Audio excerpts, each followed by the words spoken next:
Olá pessoal, tudo bem? Aqui é o professor Martins e hoje eu estou fazendo aqui um vídeo, continuando um vídeo que eu postei uns dias atrás, que eu chamei de distorções jurídicas e o futuro da baratrosfera, né? E agora esse vídeo é necessário porque uma nova ocorrência, né, veio e que vai se somar a essa questão da baratrosfera, né? Para quem não entende o que é baratrosfera, né, a baratrosfera seria um umbral, né? Seria um inferno, né? Um local onde as coisas são totalmente fora do padrão ou que são totalmente perversas ou que são totalmente disruptivas, destrutivas e por aí vai. Claro que quando a gente olha, né, no padrão superficial e a gente está imerso, né, na bratosfera, a gente por vezes não entende muito bem o que está acontecendo e por vezes a maior parte das pessoas fica alheia a esta situação. Né? Então não está percebendo isso, não percebe isso, né? E não percebe que muitas vezes os problemas desse território, que é onde está a baratrosfera, né, são problemas devidos a essa própria existência dessa baratrosfera jurídica, né, que acabam impactando diretamente nas possibilidades de vida, naquilo que essas pessoas que estão aqui de uma maneira considerada, vamos usar um termo aqui, kármico, estão presas a esse grupo, né, de patrimonialistas, que é um termo utilizado na ciência para se designar essas pessoas que se consideram donos do poder, donos do país e que já estão aí no poder há muito tempo. E o que a gente percebe, né, é que cada vez mais, né, a coisa vai se desenrolando de uma maneira que ela vai quebrando aquilo que a gente considera como Estado democrático de direito, né, que é o Estado onde você tem os freios, os contrapesos, que você tem as regras definidas, a aplicação das regras seja, né, adequada e ela seja cumprida, né, e que um poder fiscalize o outro e que eles tenham um equilíbrio entre si. E o que a gente percebe é que na baratrosfera, na verdade, é um jogo de poder contínuo, né, entre facções de poder que disputam o poder entre si e que acabam, né, tentando de alguma maneira se impor sobre as demais, num ato até que a gente pode questionar, né, do nível de republicanismo que existe nesses atos.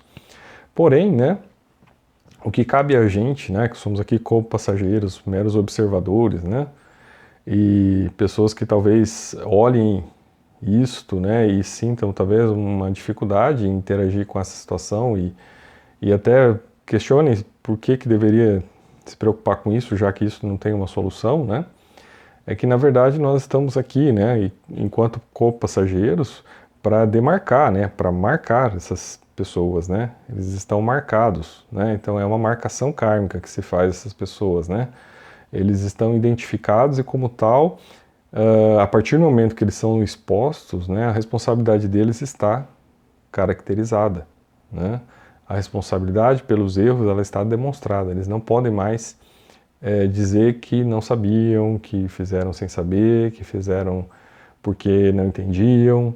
Não, não é? Desta vez as coisas estão às claras e logo, como elas estão às claras, elas implicam numa responsabilidade e é algo que você não pode depois evitar que ela atue sobre você. Mas feito esse contexto mais filosófico, né, existencial, espiritual sobre isso, o que importa agora é a gente tentar, né, fazer a nossa colocação em relação a essa situação, né, a sua colocação pessoal, né, a sua colocação kármica daquilo que você entende sobre isso e de como você deve se postar e como você deve, né, se colocar em relação a isso.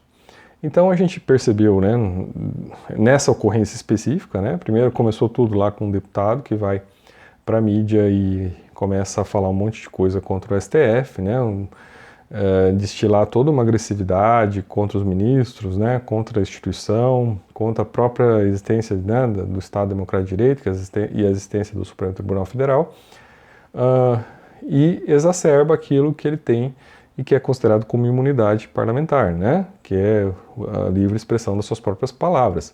Só que ele vai além disso, né, quando ele propõe, né, um enfrentamento à violência, né, quando ele sugere pelo menos isso, né, deixa isso exposto nas suas palavras, ele cria toda uma situação onde ele transcende, né, o espaço de imunidade parlamentar dele. Pois bem, o passo seguinte seria o quê? Né, seria, segundo a Constituição Federal, né, ele ser acusado no Conselho de Ética, né, ser processado no Conselho de Ética, da Câmara, ser, né, culpado, considerado culpado, não. Se fosse considerado culpado, seria votado, né, no pleno da Câmara, e a partir dali, sim, seria autorizado que ele fosse preso, ou que ele fosse caçado, ou ele fosse caçado ali, né, e a partir dali, sim, as outras decorrências jurídicas ocorreriam. Isso não aconteceu, né? O que a gente percebeu foi também uma outra medida de força totalmente fora da ideia de Estado Democrático de Direito, com a decisão do STF determinando, né, monocraticamente a prisão, né, com um flagrante, né, que não existe na doutrina, não existe na legislação, né, não existia nem na jurisprudência, o flagrante por palavras, né, então, quer dizer, a pessoa falou alguma coisa 5 anos atrás, ela está em flagrante permanente em relação àquelas palavras, então ela pode ser presa a qualquer momento por essas palavras, né, algo totalmente fora do contexto jurídico. Fora isso também, né, o desrespeito à Constituição Federal no sentido de que é a própria Câmara que tem que autorizar, né, enquanto o poder, né, paralelo, né, e de igual força ao Supremo Tribunal Federal, ao Poder Judiciário, que tem, né, a possibilidade de autorizar que um de seus membros seja julgado, né, pelo STF. Pois bem, o que a gente viu ali então foi que, né, uma situação totalmente disruptiva, acompanhada de outra situação que talvez não disruptiva, mas que criou, né, um rompimento no Estado Democrático de Direito, nas regras estabelecidas. E agora a gente tem uma terceira situação, que é a chamada PEC da impunidade. E aí que começa o problema todo, né? Porque essa PEC foi apresentada como uma forma de, olha, vamos controlar os excessos, vamos estabelecer uma regra para controlar os excessos do STF, não permitir que o STF tome medidas mais como essa no futuro, né? Então, aparentemente, há um fundamento ali, né, de regular, de criar novas regras para o Estado Democrático de Direito, num local específico para isso, que é o Poder Legislativo, né, para fins de que essas ocorrências tenham lá, respeitem o devido processo legal. Pois bem, o que a gente está vendo é que, apesar das palavras, está implícito nesse projeto, né, de PEC, votado a toque de caixa, né, rapidamente, né, aceleradamente, de que existe ali uma proposta também de se criar mais proteção aos parlamentares do que já existe, né? Você criar até, por exemplo, uma prisão dentro do Congresso Nacional para deputados eventualmente condenados, você criar uma imunidade para os parlamentares por crimes cometidos antes do mandato, né? Que eles só respondam com foro privilegiado, quando todo o sentido, tudo que se tem hoje em dia é para se diminuir os foros privilegiados, né? Para se acabar com o foro privilegiado. E a gente vê aí um mecanismo contrário, né? De criar várias outras possibilidades de proteção aos parlamentares que, na verdade, acabam permitindo até que a impunidade aconteça. Então, por exemplo, num crime que não tem nada a ver, né, com o exercício da função parlamentar, ele também teria imunidade por essa PEC, né? Então, um parlamentar que comete um crime, vai lá, assalta um banco, não poderia ser, né, punido.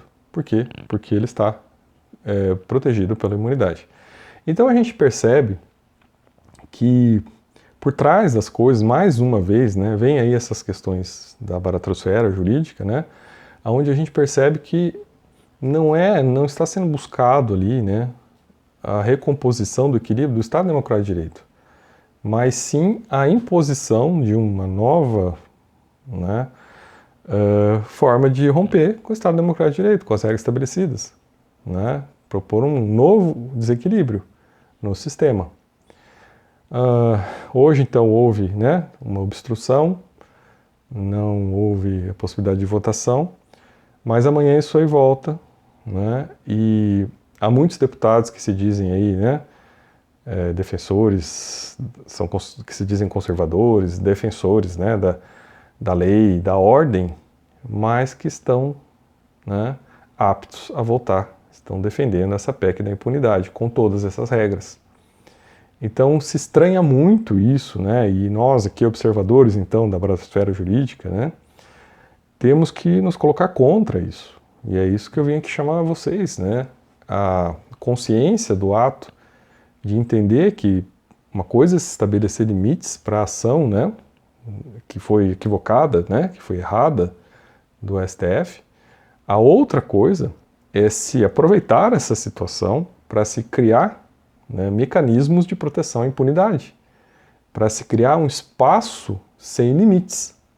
Né? Quando a gente fala, gente, em perversão, em psicopatia, nós falamos sempre na palavra ausência de limites.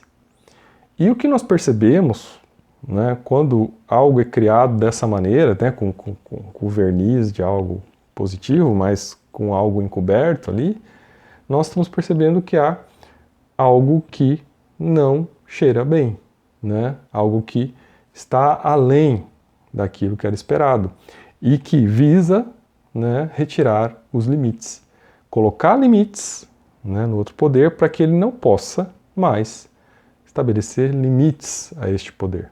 Né? Então, um poder tentando se impor ao outro. Né? Então, volta no contexto disruptivo, né, dessa quebra do Estado Democrático de Direito. E é isso que nós não podemos concordar. Nós temos que concordar, sim, em limites e regras do jogo claras, mas nós não podemos concordar com o aproveitamento de uma situação, né, para se ganhar vantagens escusas sobre ela, para se criar uma situação, né, onde parlamentares virem, né, pessoas imunes a qualquer responsabilidade, né, a qualquer responsabilização. Isso quebra o Estado Democrático de Direito.